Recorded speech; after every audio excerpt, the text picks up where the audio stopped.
Gemma, here we are on a Hull Trains journey. It's not Hull, it's Hull. Hull Trains journey. You said they tell me off when I do my Hull accent.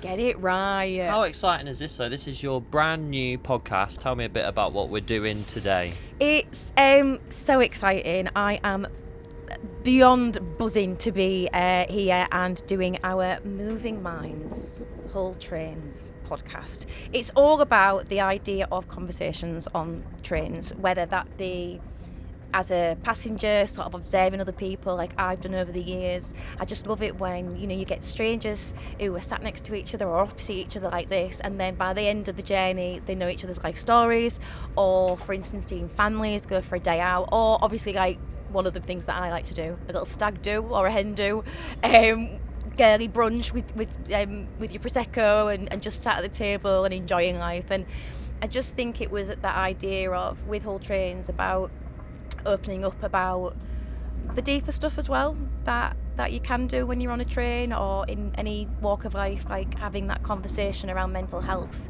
is so important. So I guess this is about trying to normalise that conversation. That is for me personally. And you're a proper Hull Trains mega fan, aren't you? You've got Babes. a real long connection with the company. You don't just come on once a year. You're a regular. I am a regular, and also my dog Ruby, she is a regular. She's not here today because it's been a long day and she'd get a little fidgety. But yes, over the years I have, do you know what, really relied on Hull Trains like for my mental health. So I had an eating disorder from the age of 9-10 till around 23, and long story short, when I had my last therapy session, I felt strong enough to start applying for drama schools. It's something that I'd wanted to do ever since I was a toddler, was act, and it was the one thing that I could carry on doing even when I was poorly, and even when I was in hospital I was reading plays. And anyway, it came to it, and I got into drama school about 2 years after my last therapy session, which, when you've had an eating disorder for like 13-14 years, isn't a long time. And I was scared, I was petrified. Like, I'd grown up in institutions, in hospitals, nearly died 4 times from the eating disorder. So to think that I could even leave Hull was something that I never really believed that I could, until there I was with this opportunity to go to drama school. But the thing that was hanging over me was that I really relied on my mum and dad, and I didn't have any money to be able to have the train journeys, because we'd spent everything that we had on me getting my place at drama school and the fees. And so I wrote to Hull Trains and explained the situation and said, would there be any way that you could help me with train travel so that I know that I can get home if ever I need to get home. And God love them, back in 2009 they gave me a 2-year sponsorship. So it meant that I could get on the Hull Trains anytime that I wanted to get back to Hull whilst I was training. And then within a year of graduating I got Emmerdale. And the rest is history. So Hull Trains has just been a massive part of my life. And then living in London for the last 16 years and coming back, and here I am. You're quite easy to spot as well, because you often come on with a little friend, don't you? Not a human friend, a friend that has to sit on a seat on a blanket perhaps. Yes, my fairy friend Ruby Tuesday, my absolutely beloved schnoodle.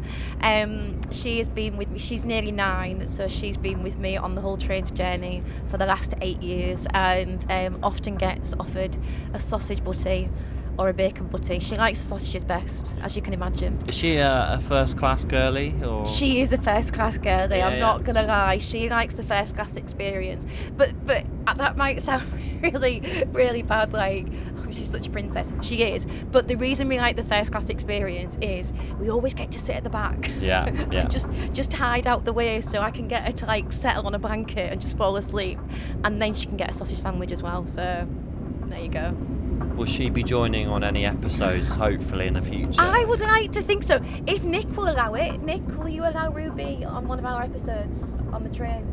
Yes. That's a yes from That's the a onboard yes. manager. There we go. Yeah. There you go. We've captured it. You got it on camera, yeah, sorted. It's on a podcast. I suppose like this is a really nice chance for you to just have some really in-depth conversations with interesting people as well, isn't it? 'Cause it's going to be a range of people, so like well-known people, some people that you might not have heard of who are really important to the local communities that Hull Train serves too. Yeah, absolutely. And I think for me, my passion is really about normalising that conversation around mental health. So many of us, even though over the years we are getting better, I believe, at talking about our mental health, I still think there's a massive gap in people's psychology around mental health needing as much attention as physical health. And yet they so go hand in hand. So I'm really keen to sort of hear the positive stories about how people have overcome the challenges in their life, but also talk about the truth and about, I say negative, but the hard times, the reality of what mental health can be. And I think that's why I've always been so open over the years that, like, trust me, I might look like I've got it all together today, but I certainly haven't always been like that. And I still have my wobbles to this day, and I just really want to make it a safe space to be able to talk about that. Your contact list on your phone must be pretty impressive. Have you been drawing upon that to book in some guests? Yes, absolutely. I don't know if I'm allowed to say any, but there's definitely a few. Give us a tease. There's definitely a few pop bands on there. There's definitely a lot of actors on there from my days at Emmerdale, Coronation Street. As you probably can tell, I'm not a girl to be quiet when I go to these awards dues and when I've had the chance to go on the red carpet and stuff. You can imagine that I'm right in there going, so I've got a lot of numbers that you won't expect. So yeah, I'm excited to try and use that little black book and get them on board with us to open up and have a conversation.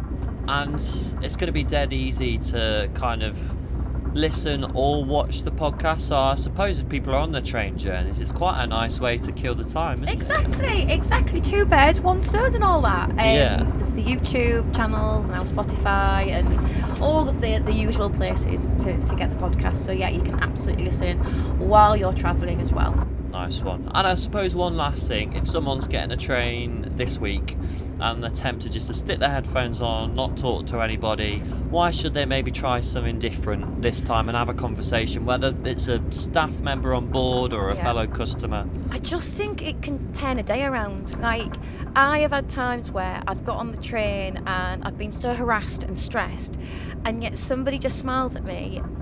And then that conversation starts about Ruby or about when the trolley comes by and about what you're going to drink. Like, I know it sounds silly, but it's just that little moment of spark between yourself and a stranger that can actually make the time pass just like that.